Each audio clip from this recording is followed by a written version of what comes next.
देश हो सम्माननीय सभामुख महोदय, कुनै पार्टी होइन यो। हामीले सरकार यो देशको सरकार हो, कुनै दलको सरकार होइन। अहिले यस्तो विषम परिस्थितिमा जुन परिस्थिति अहिले खडा भएको छ कि हामी अन्धकारतिर जान लागेका हो कि त सरकारले भन्नु पर्यो यही पनि कता हिँडेको, यही हामी इन्भर्टर किन्न हिँडेको भन्ने कुरा सरकारले बताउनु पर्यो, होइन भने जवाफ दिनु पर्यो। हुकुमी आदेश, स्वेच्छाचारी आदेशको पालना हुकुमी शासनमा मात्र हुन्छ, लोकतन्त्रमा हुँदैन सभामुख महोदय। संसद सुचारू हुन नसक्ने, यदि मान्य सदस्यहरूको मात्रै कुरा सुन्ने र अरूको कुराहरू नसुन्ने हो भने अरूलाई पनि त अन्याय पर्छ होला नि।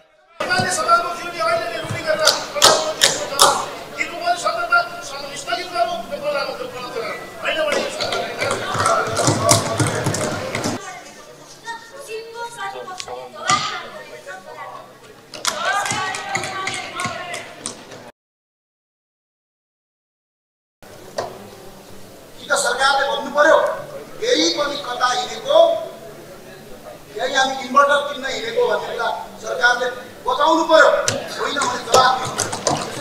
हुकुमी आदेश, स्वेच्छाचारी आदेशको पालना हुकुमी शासनमा मात्र हुन्छ, लोकतन्त्रमा हुँदैन सभामुख महोदय। संसद सुचारू हुन नसक्ने, यदि मान्य सदस्यहरूको मात्रै कुरा सुन्ने र अरूको कुराहरू नसुन्ने हो भने अरूलाई पनि त अन्याय पर्छ होला नि।